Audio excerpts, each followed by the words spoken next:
caring for our land. Growing our essentials. Cultivating our future.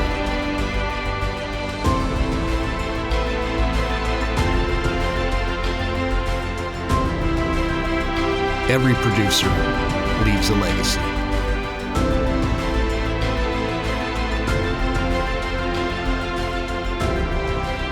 Our Amazing Grasslands.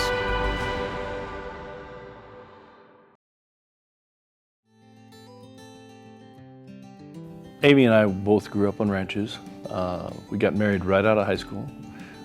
Owned a business within a year of that. I was working full-time construction, and she was busy taking care of the general store, the Stoneville store. We are in Union Center, South Dakota. It's about 50 miles east of the Black Hills. We're definitely out in cow country. We have 4 sons and 10 grandkids. The ranch where we live now came up for sale in 1984, and we purchased it. We'd already had a business here, the Cammack Ranch Supply, Farm and Ranch Supply business, and the gentleman that owned this ranch came to me one day and said, "You need to own this place," and I couldn't agree more. And so we purchased it in '84, and then since then we've added on to the ranch, I think 6 or 7 times. I currently serve in the South Dakota Legislature in the Senate. I chair the Agricultural Committee, and people ask me, why did I get involved? I started out as a county commissioner and moved on to served in the House of Representatives, and then I've served several terms in the Senate. I've always been involved in the Ag Committee.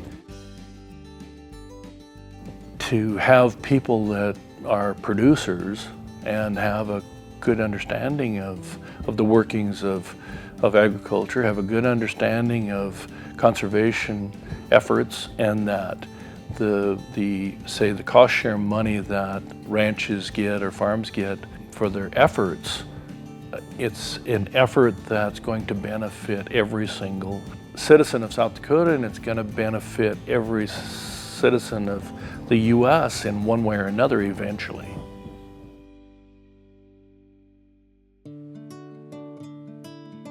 We always thought that we would like to have a cabin in the Black Hills or in the woods or something like that, and not having the faith to think that I might be willing to forego an opportunity and do that sort of thing. I thought we better start planting our own forest right now, and we did that the first of them 30 years ago, and we have a forest.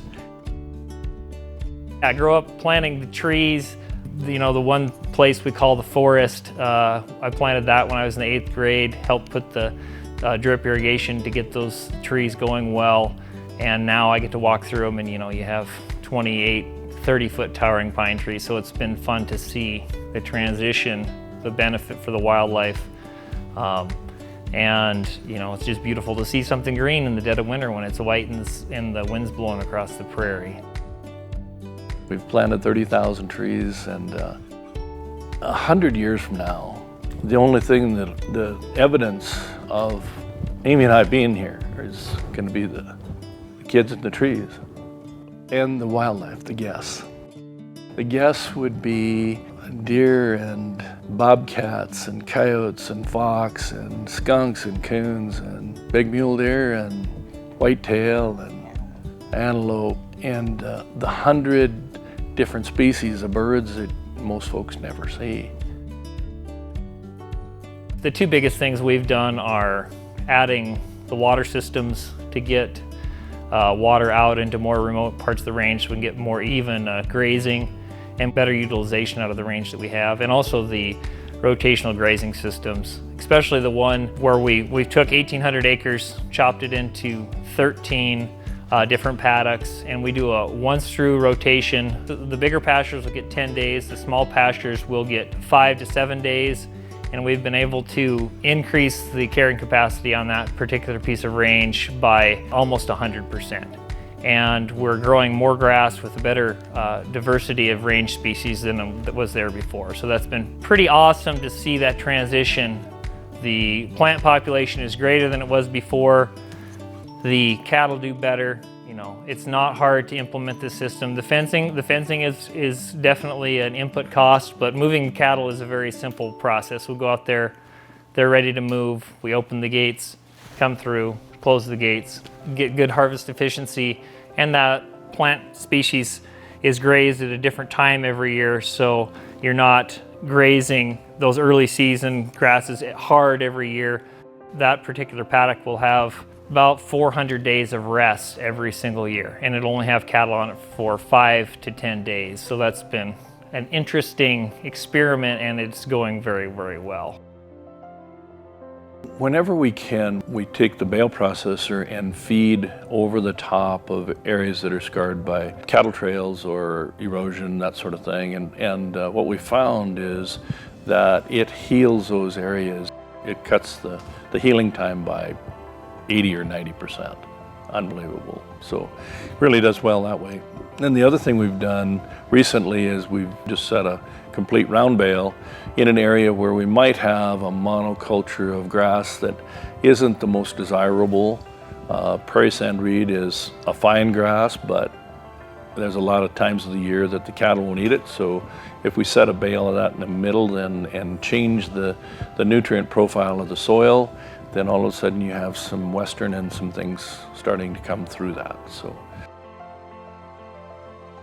the reason this food security and water quality is available for us to enjoy every day, and air quality, is because of what farmers and ranchers are doing when it comes to conservation efforts and caring about the land and making sure that everything is better today than it was yesterday, and better this month than it was last month, and better this year than last year. I've been lucky enough to know Gary Cammack for several years, and I appreciate how he balances his public service and personal business. It's critically important for producers to get involved just like he has. Planting north of 30,000 trees and implementing various grazing practices, the Cammack family has not only increased wildlife populations, but also increased their stocking rates by nearly 100%.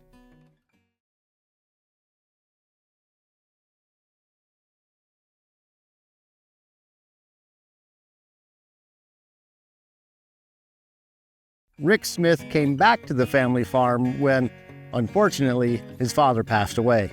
He knew he needed to make some changes. Today, the landscape is picturesque thanks to a diversity of grazers and always considering future generations. My great-grandfather came to South Dakota back in about 1913 and moved into a neighboring farm. This farm was operated by my mother and father for a number of years. Growing up, I had no thoughts of ever becoming a farmer or rancher or livestock owner. I was probably trying to follow my brother's footsteps and went on to SDSU and got an engineering degree. And just prior to graduating, my father had a conversation with me wondering if at some time I would ever want to come back to the farm. And that was really about the first time I'd ever even thought about it. And I said, yeah, that's a possibility. But he said, it's more important to go get a job and then come back when he was older and ready to retire. Well, unfortunately, just a few months later, he had to go in for some elective surgery and never made it out of the hospital and died. And so I had 2 months of school left, got my degree, and came back to this farm. At that time, this farm was 75% crop ground. There was a pretty good sized cow herd that we did have, but otherwise it was mostly grain cropping. And it didn't take long, I guess, until I decided that there was just too much investment in machinery. I didn't have extra labor around to help in harvest times and that. And So gradually it's transitioned into doing it all into grass. In 1996, we pretty well completed what we were going to have into grasslands. What we have left that we do crop is necessary for winter feed. We were strictly a cow-calf operation. We background the calves and would sell them in the spring. That was the livestock we had. We have 3 daughters, and when they got to the age of like 4-H and that, we started some sheep projects. And if you've been around 4-H kids, you know you can't sell female breeding sheep that have been a 4-H project. And so they stay on the farm and they become breeding stock. My wife grew up really wanting horses. She was a town girl. And so we ended up starting with some registered POA horses. And wouldn't you know, they had to be fillies, and wouldn't you know, they ended up having to go back to the owner to be bred, and then the next thing you knew, we were in the horse breeding business. Through it all, yeah, we have 3 species of livestock that are here. We've learned there's a lot of good things that happen when you do that. Right now, the sheep market is actually much more profitable than the cattle market. The sheep work so well on some of our pastures that we were having weed problems on. They take out the wormwood sage, they'll take out if you have some leafy spurge. And so I think what you've seen today, some of the places there that there's some that's just grass. And so in those situations, we usually don't graze the sheep and cattle together.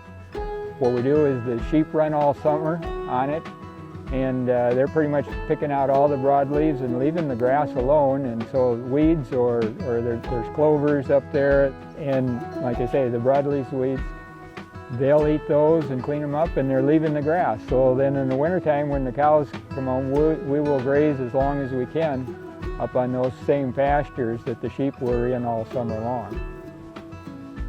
I've heard Rick say that he doesn't have to do a lot of spraying. I do believe that's wise because he has all these multi-species that are symbiotic and helping each other out and helping reduce that weed pressure.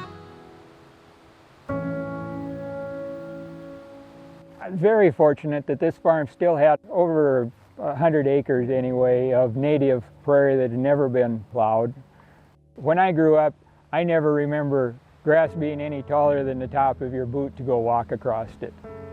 When we added these other grasslands and began our, some call it rotation, I call it restriction and unrestricted. Sometimes you're there, sometimes you're not there. When we could keep cattle away from our native during different times of the year and really just let it flourish, we started to see all that diversity that you talked about, all the forbs that were out there, all the different types of grasses.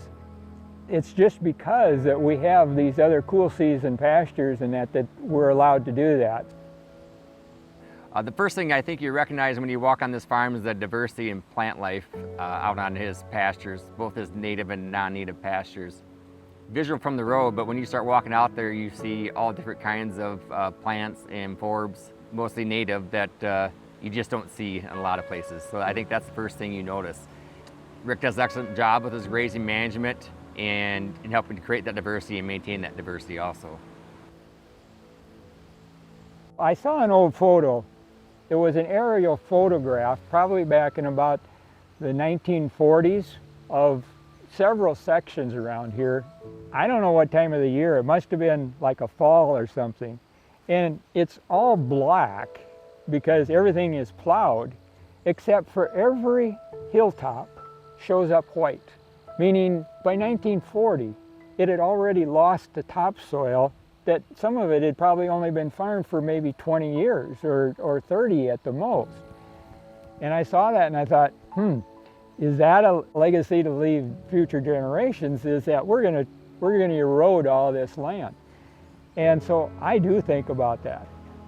Whoever comes after me, it's their decision. But my decision right now was, it's going to be as good a shape as I conceivably can make it. You know, good Lord will just have to decide what he wants done with the next time around.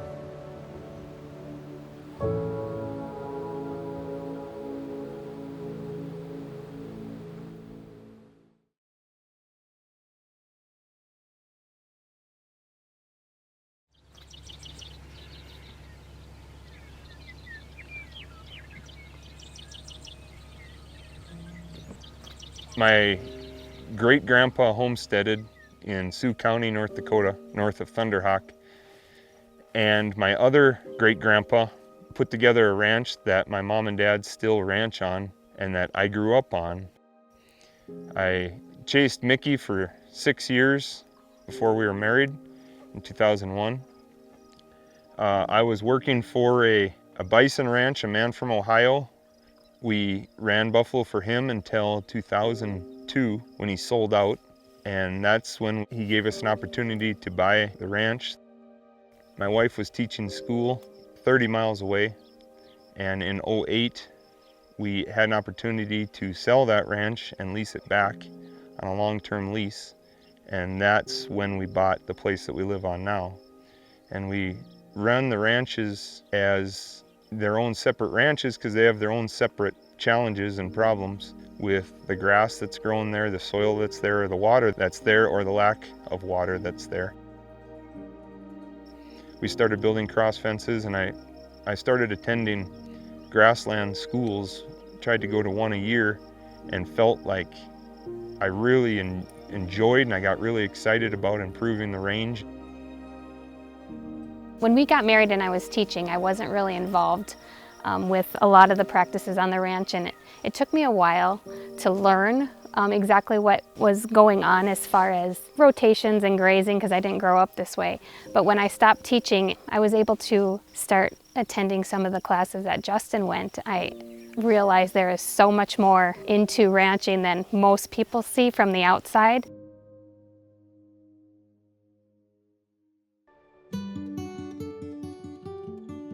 I've been working with Justin and Mickey for close to 20 years now, working on their grazing plans, helping them to develop their natural resources, talking quite often with Justin over different questions and stuff that he would have, whether it be over cover crops, bale grazing, grazing rotations, plants identification.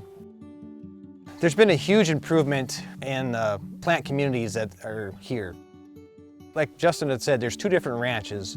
One is in the pure shale soils, and so it's an almost completely different plant community from the one that is south of McLaughlin. That's more of a sandier ranch, but the plant communities have greatly responded. I mean, we're seeing a lot more diversity, seeing a lot more of the desirable plants. I mean, we've seen some sand blue stem growing on the side hills. That's a pretty good indicator of a healthy system. There's a lot of lead plant, which lead plant is a pretty desirable plant. We're just seeing nice improvements in utilization on everything and good distribution. I started building cross fences, just trying to get all the exact same acres in the pastures. We added pipelines to the wells that were there. Once again, I'm pretty sure Ryan drew them all out, and we pretty much followed them that way to get the most efficient water line we could. There is no shallow wells, it's pretty much deep artesian water, and so getting water distributed to the cattle and for grazing distribution has been a challenge. I guess without the water it's hard to do the cross fencing and getting the good rotations and stuff. But we've done quite a bit of improvements getting water distributed, so you're seeing the benefits. It's easy to see where you needed improvement once you start fencing, because there's still areas that aren't getting grazed. So we saw trees growing where the dams were. We saw different species of grass growing. They will be in a different pasture every year at a different time, so they'll be grazing a completely different species. Right now in a pasture where we just moved them out of, they were grazing lead plant and prairie sandreed, and they're grazing things that they won't graze a month from now in that pasture. They won't be in that pasture next year at the same time. They'll be in a different pasture, and that has helped a lot with the variety of what we have growing there. It was something my dad had always taught me growing up, that we need to take care of our cattle and take care of our range and be stewards of this amazing gift that we've been given, this amazing opportunity to raise a family while managing grasslands and be able to make a living doing it, and a chance to improve the land that's there. I like to work with Dad.